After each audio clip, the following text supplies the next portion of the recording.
उज्जैन में street dog के काटने के बाद रेबीज होने से शहर में दूसरी मौत हो गई है। करीब 1 महीने पहले नागजिरी क्षेत्र में रहने वाले युवक पर स्ट्रीट डॉग ने हमला कर उसे हाथ और पैर पर काट लिया था। 20 दिन में ही युवक को रेबीज के लक्षण दिखने लगे। परिजनों ने उसका 5 अलग अलग अस्पतालों में इलाज कराया, लेकिन ठीक नहीं हो सका, जिसके बाद 6 तारीख को उसकी मौत हो गई। रेबीज से मौत के मामले का खुलासा परिजनों ने 4 दिन बाद किया। मध्य प्रदेश के उज्जैन में स्ट्रीट डॉग के काटने के कई मामले सामने आ चुके हैं। उज्जैन के जिला अस्पताल में प्रतिदिन कई मामले स्ट्रीट डॉग से काटने को पहुंच रहे हैं।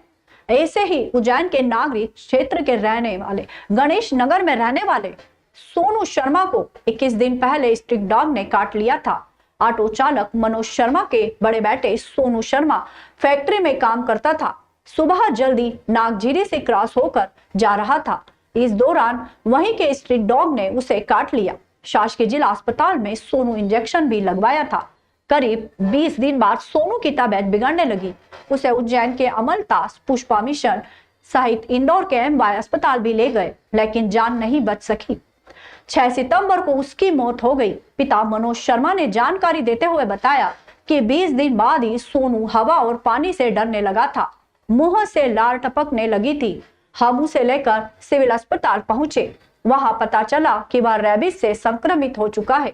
कुत्ता काट गया था। सुबह से वो टिफिन लेके जा रहा था काम करने के लिए। 8 बजे कुत्ते ने काटा उसे। वापस घर आ गया वो। मुझे अस्पताल ले गया उसे, तो उसे इंजेक्शन लगवाए, 2 इंजेक्शन लगवाए। अपना नॉलेज नहीं था। मैं ऑटो चलाता हूँ। फिर क्या हुआ? फिर क्या उसके मतलब 8 दिन बाद 15 दिन बाद तबीयत खराब हुई। बुखार आया थोड़ा सा उसे। बुखार में अस्पताल ले गया। जाँचें फाँचें करवाई तो उसको रेबीज बता दिया। ये हुआ उसके साथ में। फिर क्या करा? क्योंकि उसमें जहाँ भी अस्पताल ले गया झेलते नहीं उसको। ये करवाओ दूर दूर भगते लोग उससे। हवा से डरता हुआ, हवा से डरने लग गया था वो। लाल टपकने लग गई थी उसकी। ये हुआ उसके साथ। उसको मैंने उज्जैन में 4-5 जगह दिखा दिया। उसके बाद इंदौर ले गया, फिर अमलतास ले गया। फिर क्या हुआ? घर आके शांत हो गया वो। डॉक्टर जितेंद्र शर्मा ने बताया कि कुत्ते के काटने के बाद रेबीज के लक्षण 2 सप्ताह से लेकर 4 महीने के बीच आ जाता है। रेबीज को डेवलप होने में समय लगता है। डॉग बाइट के 20 से 25 मरीज को रोज इंजेक्शन लगाए जा रहे हैं। पुराने और नए को मिलाकर करीब 60 इंजेक्शन रोज डॉग बाइट के लग रहे हैं। रेबिट से बचाव के लिए भी इंजेक्शन लगाए जा रहे हैं। लोगों से अपील करते हैं कि वह डॉग के काटने पर इंजेक्शन का पूरा डोज लगवाए। जंगली जानवरों के काटने के बाद पहले घाव को साबुन और पानी से धोकर साफ कर ले। घाव को साफ पट्टी या कपड़े से ढके और पहले डॉक्टर को दिखाएं। देखिए, डॉग बाइट अभी एक नई समस्या हमारे लिए उभरी है। चूँकि हमारा उज्जैन जो है बड़ा शहर है और यहाँ पर आगंतुकों का आना जाना भी लगा रहता है। पब्लिक का फ्लो भी बहुत ज़्यादा है और बाहर के व्यक्ति हो या यहाँ कर हो, कुल मिलाकर मतलब पब्लिक की अधिकता की वजह से। और इसके अलावा यहाँ पर है ना डॉग बाइट के केसेस भी हमारे पास नए लगभग 20 से 25 रोज़ हम डॉग बाइट के इंजेक्शन लगा रहे हैं। अगर पुराने केसेस और नए केस को मिला के अगर हम देखते हैं तो लगभग एक दिन में 50 to 60 इंजेक्टेबल हमें लगाने पड़ते हैं। हालांकि रेबीज़ का जो वैक्सीन होता है वो सिर्फ डॉग बाइट में नहीं लगता है। डॉग बाइट के अलावा जो भी पेट एनिमल हो, चाहे वो गाय हो, कुत्ता हो, सियार हो या फिर और भी कोई जैसे कैट हो, बिल्ली हो या फिर कोई जंगली जानवर घोड़ा हो, इस टाइप के जानवरों के काटने में भी हमें रेबीज़ वैक्सीन लगाना पड़ता है।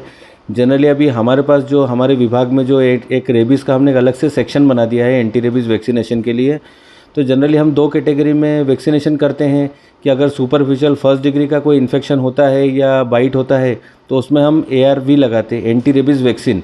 और अगर घाव 3rd कैटेगरी का हो या फिर उसके अंदर ज़्यादा बड़ा कोई निशान हो या फिर कोई मांस वगैरह भी निकल चुका हो या स्टिचेस की नीड हो या ड्रेसिंग वाला हो तो उसमें हमें वैक्सीनेशन के अलावा इम्यूनोग्लोबुलिन भी लगाना पड़ता है।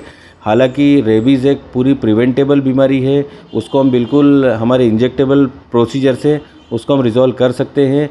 पहले आपने कभी सुना होगा कि पहले तो 14 इंजेक्शन लगा करते थे, पर अब आजकल के प्रोटोकॉल के हिसाब से 4 इंजेक्शन हम लगा रहे हैं, जिसमें 0 डोज मतलब जिस दिन काटता है जिस दिन हम इंजेक्टेबल लगवाते हैं, उसके बाद तीसरे दिन, उससे 7वें दिन, उससे 28th डे तो 4 डोज में हमारा वैक्सीनेशन हो जाता है।